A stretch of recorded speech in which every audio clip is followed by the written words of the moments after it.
I stand frozen at the back of the wedding reception hall, my wine glass trembling between my fingers. 250 elegantly dressed guests fall silent around me, their conversations evaporating like morning dew as Kendra's cutting voice slices through the room. "Well, look who decided to grace us with her presence," she announces, gesturing toward me with her champagne flute. My stepdaughter finally left her little taco truck business to join real society. The crystal chandelier light catches on my simple navy dress, the one I spent 3 paychecks on, hoping to fit in just this once. A mistake, clearly. The light fractures through my wine, casting blood-red shadows across my hand. I search for Tyler across the sea of shocked faces. My brother stands near the head table, his new bride clutching his arm. Something in my expression must register, because the hope I'd been nurturing all day crumbles as I watch him glance at our father instead of coming to my defense. Maybe she's finally ready to stop playing restaurant and get a real career, my father adds, the words slurring slightly. He laughs, too loudly, the same booming sound that once meant safety before it became the soundtrack to my erasure. Across the room, Abigail, Tyler's new wife, catches my eye. Her lips form the words, "I'm sorry," while her hand tightens around Tyler's arm. Too little, too late. Behind her, the catering staff moves with quiet efficiency, setting up for dinner service. White-gloved hands arrange gleaming silverware. The servers' faces remain professionally neutral, though one glances my way with a furrowed brow. This morning seems a lifetime ago. Tyler's handwritten wedding invitation had arrived last month, the personal note at the bottom reigniting a hope I thought long extinguished. "I miss you, sis." After 5 years of silence, those 4 words were enough to make me believe reconciliation was possible. I'd spent hours preparing, choosing the perfect gift. A handcrafted copper cookware set that cost nearly a month's profit, practicing cordial greetings in the mirror. "Congratulations, Tyler." "She's lovely." "It's good to see you, Dad." "The venue is beautiful, Kendra." Rehearsed lines that now stick in my throat like fish bones. I'd even offered my catering services as a peace offering. "No pressure," I'd written in my response. "Just something to consider." Tyler's polite refusal came quickly. "Thanks, but we've already booked someone with more formal experience." Yet I came anyway, convinced that blood might finally be thicker than Kendra's influence. That same old foolish hope had me ironing my dress this morning, applying makeup with a steady hand, whispering, "Today will be different," to my reflection. The whispers start at the edges of the room, spreading inward like ripples in a still pond. I place my untouched wine on a nearby table with deliberate care. Nothing hasty. Nothing that could be construed as emotional. The crystal makes a small, clear sound against the polished wood. I walk toward the exit, back straight, chin lifted, each step measured and unhurried. The carpet muffles my footsteps. The whispers follow me like shadows. A young waiter steps into my path, his eyes widening in recognition. "Miss Sanchez? Are you—" I shake my head once, slightly, and he steps aside. The heavy doors close behind me with a soft thud that echoes in the empty hallway. In the sanctuary of the corridor, I pull my phone from my clutch. 3 missed calls from Marco, my operations manager. A text message appears. "Boss, aren't you at the Anderson Mills wedding? That's our new acquisitions event." I stare at the screen. Read the message again, then a third time. 2 weeks ago, we'd finalized the purchase of Elegant Occasions, a mid-sized catering company with an established client list. I'd been so busy with the acquisition paperwork that I hadn't reviewed their upcoming events roster. The realization hits me like a physical blow. I now own the catering company serving my brother's wedding. I lean against the wall, a laugh catching in my throat. My father and Kendra are in there mocking my little taco truck business while eating food provided by my company. The company that now employs 40 people. The company that grossed 7 figures last year. I straighten, tucking my phone away. The hurt transforms, hardens into something else entirely. My reflection in the mirrored wall shows a woman I barely recognize. Eyes clear, jaw set, shoulders squared. They have no idea who I've become when they weren't looking. And they're about to find out. My knuckles turn white against the steering wheel. The wedding venue shrinks in my rearview mirror, but the weight in my chest remains. I pull into a deserted scenic overlook, cut the engine, and let the silence wash over me. Rain patters against the windshield, a gentle rhythm that pulls me backward in time. I'm 15 again, standing beside my mother's casket, rain drumming on the funeral tent. My father shifts beside me, his gaze drifting across the gathering to land on Kendra Palmer, his administrative assistant. Their eyes meet, hold. My stomach twists with something I can't name. 6 weeks later, Kendra is helping us organize the house. I come home from school to find my mother's photos missing from the walls. "Where are the family pictures?" I ask, panic rising. Kendra's smile doesn't reach her eyes. "Your father and I agree that redecorating will help everyone move forward." She pats my shoulder. "Change is healthy, Elena." That night, I hunt through the house, finally discovering Mother's photos boxed in the attic. 3 months later, the boxes disappear entirely. When I confront my father, he sighs like I'm being difficult. "Kendra donated some old things. We can't live in a museum, honey." The memories cascade faster now. College application season, my father reviewing Tyler's essays while I work the night shift at Denny's Purple Aster. My brother's 18th birthday, a new Camaro, in the driveway with a giant red bow. My straight-A report card met with a distracted nod over my father's newspaper. The rain falls harder against my windshield, matching the rhythm of my heart. Then comes the memory that broke me. 4 summers ago, my roommate forwarding a real estate listing. "Isn't this your address?" The familiar colonial with the yellow door. "Sold," emblazoned across the photo. I call my father, straight to voicemail. I text Tyler, who responds with shocked emoji. He didn't know either. I drive 90 miles an hour on the interstate, skidding into the driveway as movers load the last furniture into a truck. The backyard, my mother's garden, her roses that I'd helped plant when I was 9 bulldozed into mud, a construction crew already marking the outline for the new owner's pool. My father emerges from the garage, clipboard in hand. "What's happening?" My voice sounds foreign, strangled. He checks his watch. "The closing was yesterday. We're just finishing up." "You sold our house without telling me?" Mother's garden is gone. Tears burn my eyes. Her roses. "You don't live here anymore anyway." He signs the clipboard, hands it to the foreman. "Kendra and I found a condo downtown. Better for our lifestyle." "What about Mother's things, the keepsakes in the attic?" His eyes slide away. "We downsized significantly." 5 years of silence followed. 5 years of rebuilding myself from the ground up. I started with a single taco truck my senior year of college.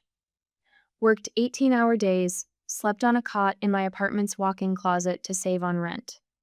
Some nights, when catering events ran late, I curled up in the truck's back corner rather than drive home exhausted. 1 truck became 2. Then a brick-and-mortar kitchen. Then corporate contracts. While my father and Kendra dismissed my little hobby, I built something solid.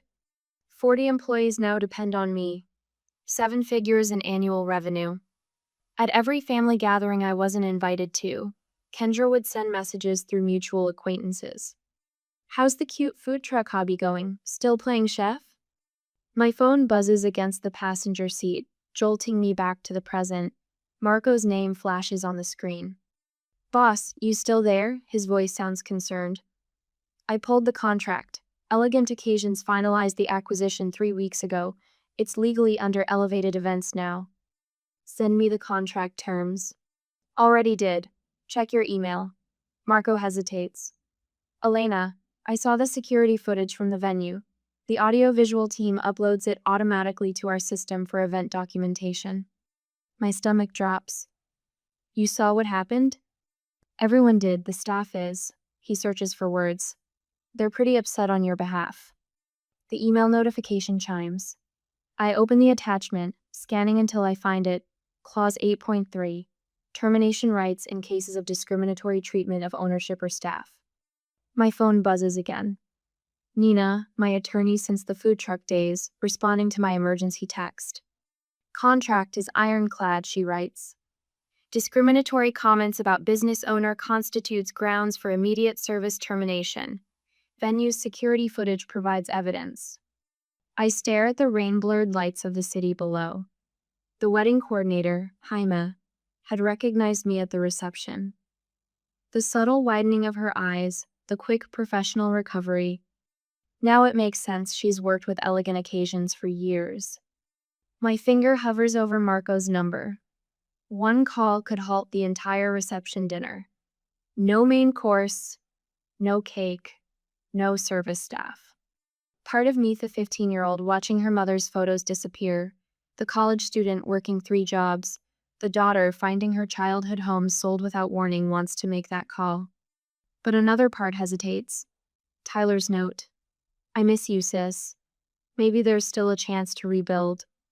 Then Kendra's voice echoes. My stepdaughter finally left her little taco truck business to join real society. My father's slurred addition. Maybe she's finally ready to stop playing restaurant and get a real career. I press the call button. Decision made. Marco, I need you to execute termination clause 8.3. My voice sounds calm, professional. CEO voice. Pack everything. No main course, no cake, no service staff. Silence on the other end. Is that clear? Crystal clear, boss. Marco's tone shifts to business mode. Consider it done. I slide behind the wheel of my Mercedes, hands steady as I reach for my phone. A strange calm washes over me, replacing the humiliation that burned my cheeks moments ago. The screen lights up with another text from Marco. Boss, need instructions. We're fully set up for dinner service. My thumb hovers over the call button. Through the windshield, I can see the reception hall's grand entrance where a server has just stepped outside for a cigarette break. He wears the elegant occasions uniform now, technically. I press call. Elena? Marco answers on the first ring. I thought you were attending as a guest? Change of plans. My voice sounds different, crisp, detached, all CEO. The voice I use in boardrooms when acquisitions are on the table. I need you to execute a full withdrawal. Immediately. Silence on the line stretches for 3 beats. A fuller, you sure? The main course is prepped, cake's already on display. Pack everything. No main course, no cake, no service staff. I start the engine, the quiet purr matching my controlled tone. Tell everyone to leave, absolute professionalism. No explanations to guests. Marco clears his throat. This is your brother's wedding, right? Half-brother. The correction slips out before I can stop it. And yes. Another pause. I can picture Marco's expression, the furrow between his brows that appears whenever unexpected complications arise. You got it, boss. Clean exit, 15 minutes tops. His loyalty doesn't require explanation. He's been with me since the first food truck, sleeping in his car during those early catering events when we couldn't afford hotel rooms. Marco, when the venue coordinator asks why, and she will simply state that clause 8.3 of the contract has been triggered. Discriminatory treatment of ownership, he recites from memory. This isn't personal, I say, though we both know that's not entirely true. It's a business decision. I end the call and back out of my parking space, positioning my car where I can observe the service entrance without being seen from the main doors. Within minutes, I witness the silent ballet begin.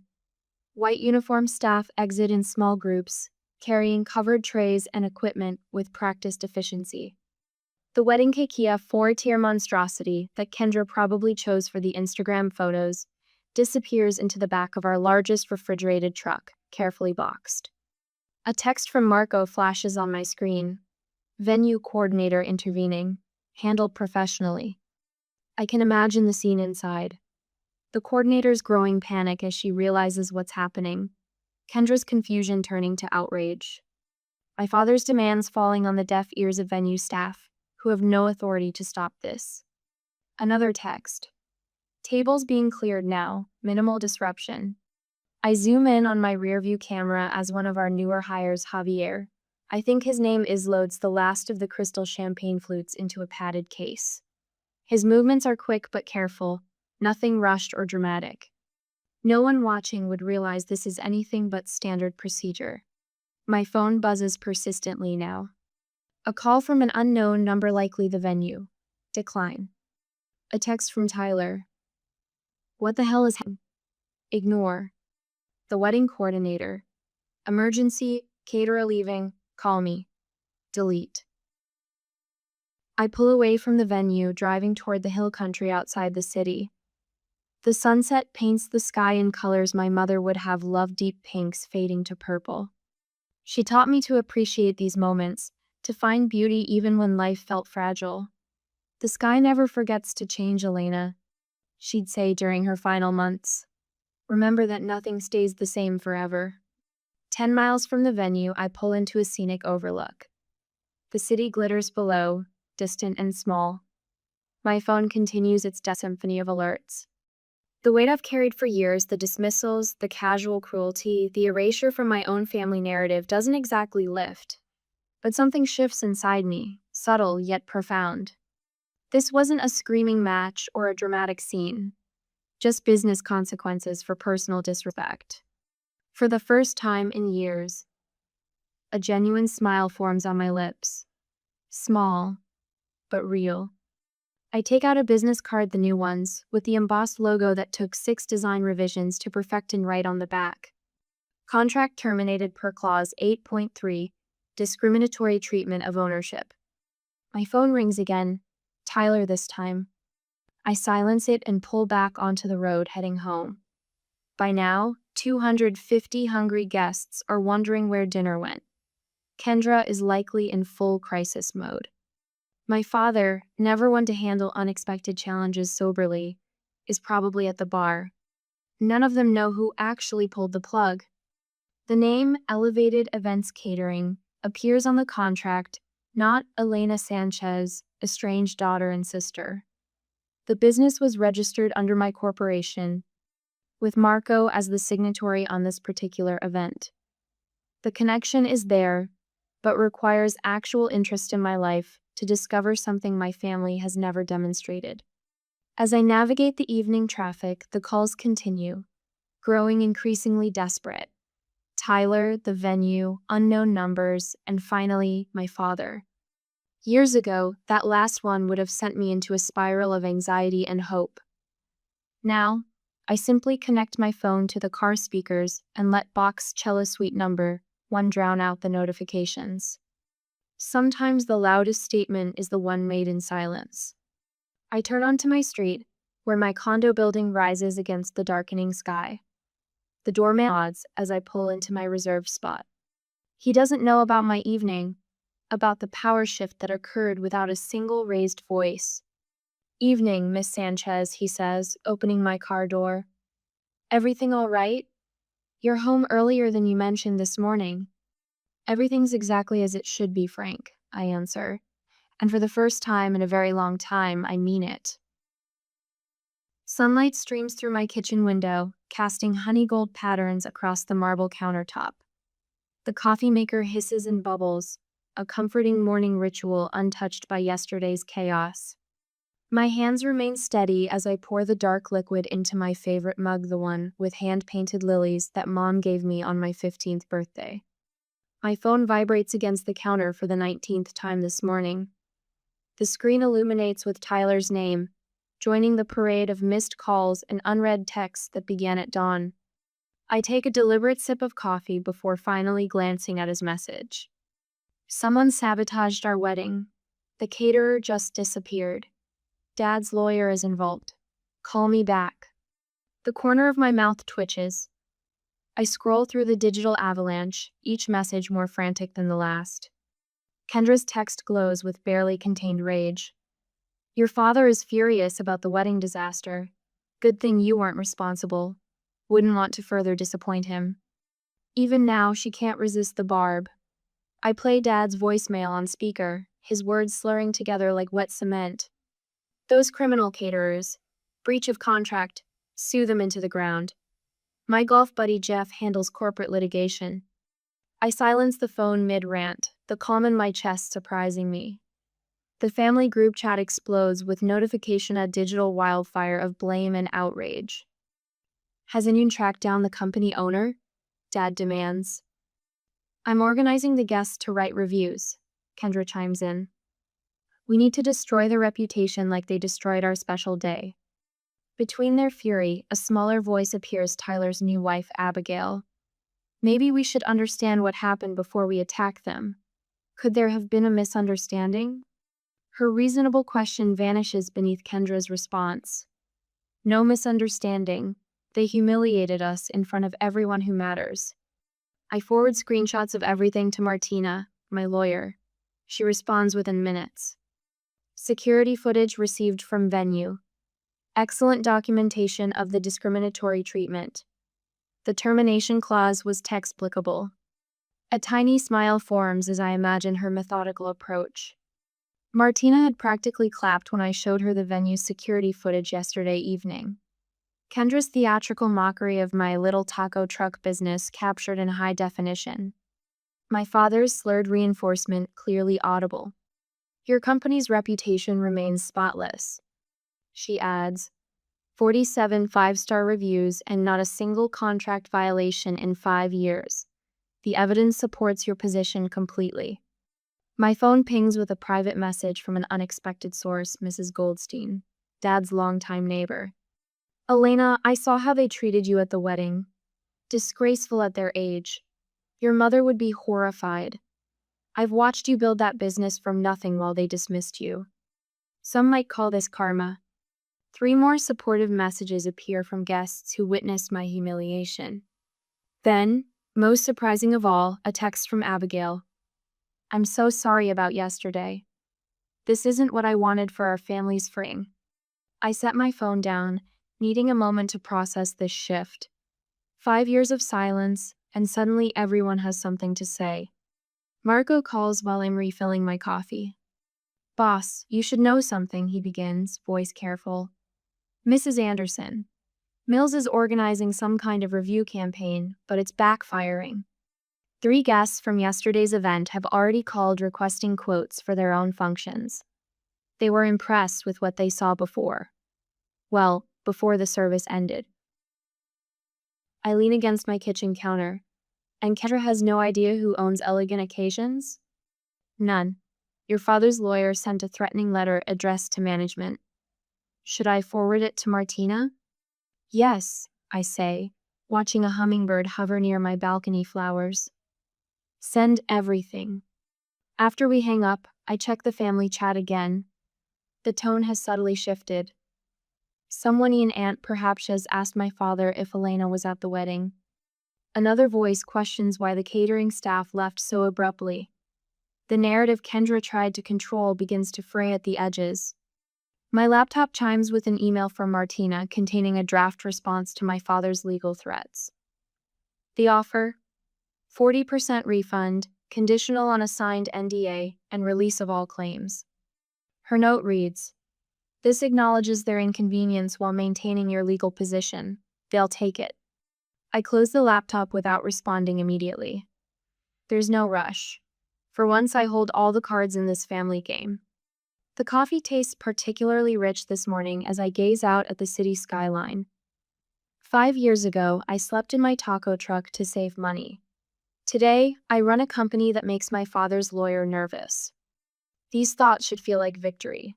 Instead, I find myself wondering if Tyler's new marriage will become another casualty of our family's poisonous patterns. Even now, with everything that's happened, that thought brings no satisfaction. The phone rings again. This time I answer. I study my lawyer's face as she lays out the evidence before my father's attorney, a balding man whose silk tie cost more than my first month's rent. We sit in the sterile conference room of a downtown law office, neutral territory. As you can see, Miranda says, sliding the tablet across the polished mahogany, we have clear video documentation of the client's public humiliation at what was, technically speaking, her own business event. The video plays. Kendra's voice cuts through the room again. My stepdaughter finally left her little taco truck business to join real society. My father's laughter follows. Miranda taps a manicured finger on the contract. Section 8.3 explicitly states termination can occur in cases of discriminatory treatment toward ownership or staff. Miss Sanchez was well within her rights. My father's attorney, Mr. Benson, removes his glasses and pinches the bridge of his nose. His shoulders slump forward half an inch, enough for me to know we've won before he speaks.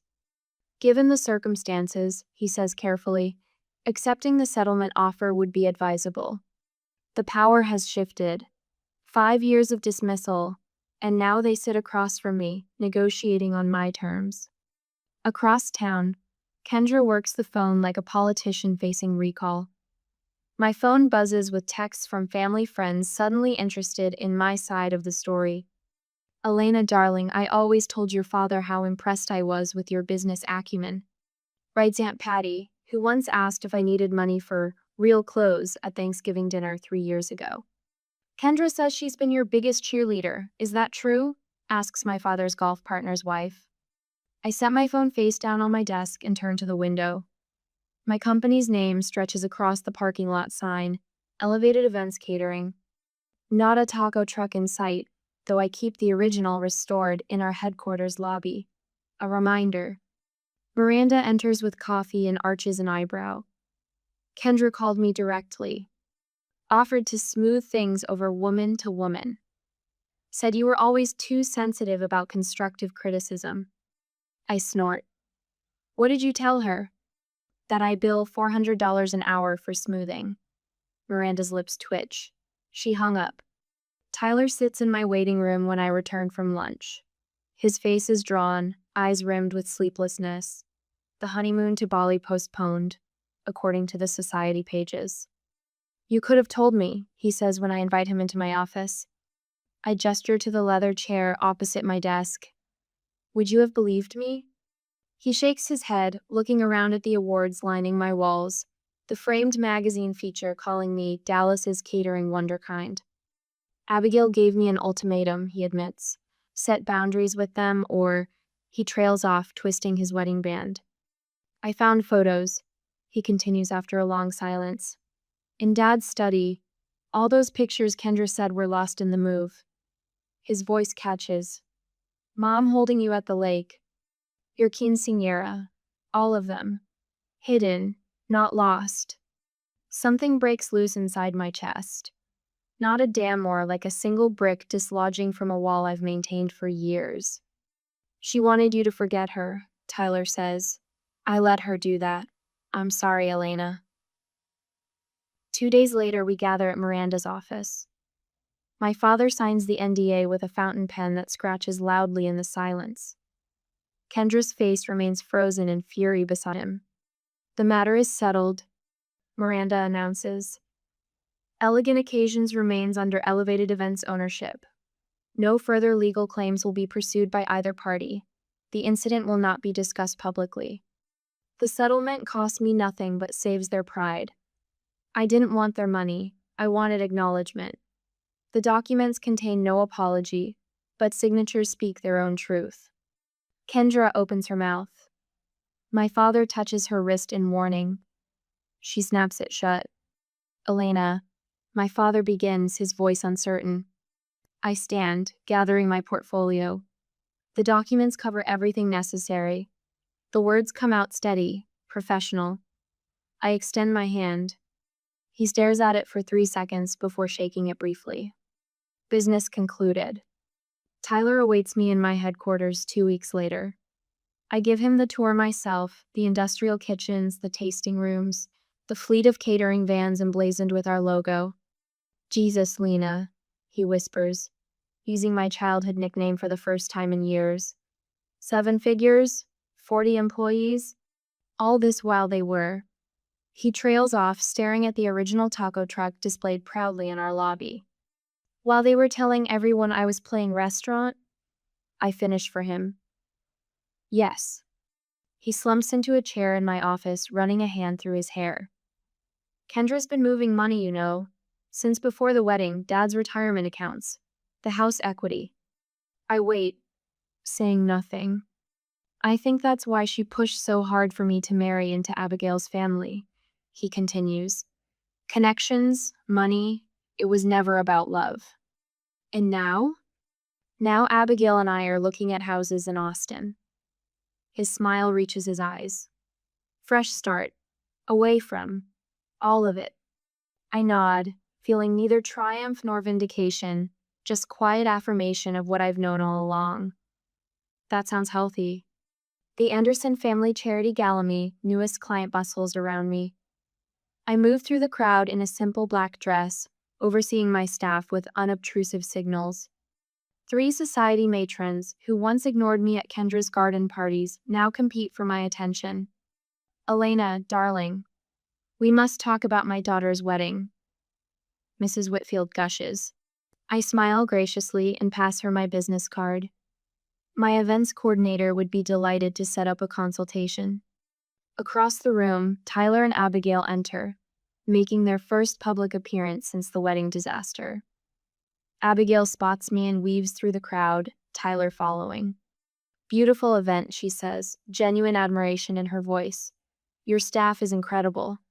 Tyler hands me a small velvet pouch. Found this in the packing, thought you should have it. Inside lies our mother's silver locket, the one Kendra claimed had been misplaced during the move. The cool metal warms against my palm, a small piece of my history reclaimed. I don't cry, don't gloat, don't need to. I simply stand in my truth, a woman who built an empire while they weren't looking. I stand at the floor-to-ceiling windows of my expanded headquarters, watching the sunset paint the Dallas skyline in hues of amber and gold. The new event space below stretches out in elegant minimalism copper accents, catching the fading light, tables arranged with mathematical precision. My reflection hovers like a ghost against the glass, and for a moment I see my mother's eyes looking back at me. 1 year. That's all it took to transform everything. On my desk, a silver frame holds a recent photo, Tyler and Abigail flanking me at their favorite restaurant, all of us laughing at something Abigail said. Beside it sits another frame, this one holding the business license for Elevated Events Catering. No longer seeking validation from people who refuse to give it, I've found something better. Peace in my own skin. My phone buzzes with a calendar reminder. Dinner with Tyler and Abby, 7:30. Our monthly tradition now, these dinners. Sometimes they're quiet affairs with deep conversation. Other times they're filled with laughter and plans for the future. Always, they're honest. I touch the small pendant at my throat, the only piece of my mother's jewelry I managed to save from the purge. Behind me on the credenza sits a photograph of the memorial garden I planted at my home. Rosemary for remembrance, lavender for peace. All the flowers my mother once tended, now growing again. Your 4 o'clock is here, Marco says from the doorway. My operations manager now cook gestures to a nervous-looking young woman clutching a portfolio. Send her in, I say, turning from the view. And Marco, thanks for staying late to prep for tomorrow's mentoring session. He nods, understanding the significance. The young entrepreneurs program kids from broken homes, foster care, or family situations that mirror what mine once was. Giving them what I never had. Someone who believes in their vision. Last week, my father called. Our conversations remained brief, stilted with the awkwardness of too much history and too little practice at honesty. But they happen now. Small steps. His voice no longer slurs, and he's stopped defending Kendra's actions. Progress, of a sort. Kendra herself remains bitter, spreads occasional rumors about my business practices. I've learned to let them wash over me like rain on a window. My life no longer has room for her opinions. Tyler has found his own path to healing. He and Abigail bought a small house across town, far enough from our father's influence to establish their own traditions. Close enough to join me for impromptu Sunday brunches when the mood strikes. The renewal ceremony they held last month was everything their original wedding should have been: intimate, joyful, honest. My team catered it with quiet pride, and I stood beside Abigail as her witness. When several family friends commented on the difference, "You all seem so much happier now," I just smiled. Some truths need no explanation. The scholarship fund I established in my mother's name will send its first recipient to culinary school next fall. The original taco truck sits in our headquarters lobby, restored in Glamingo reminder of beginnings and persistence. Employees bring their children to see it. Tell them anyone can build something meaningful if they refuse to give up. Later, after everyone has gone home, I unlock my bottom desk drawer and remove an old photo album. My mother smiles up at me from a faded Polaroid, her arms around 7-year-old me as we make tortillas together, her hands guiding mine, flour dusting our cheeks. "I think you'd be proud," I whisper to her image. Not of the business, but of the trees. Standing up for myself wasn't revenge, it was respect. The bridges I chose not to rebuild weren't failures. They were acknowledgments of foundations too damaged to support anything healthy.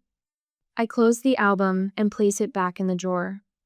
Through the windows, stars have begun to appear in the darkening sky. I gather my things, turn off the lights, and head out to meet my brother and his wife. My chosen family waits. Some bonds are forged in blood, others in choice. The strongest are built on respect.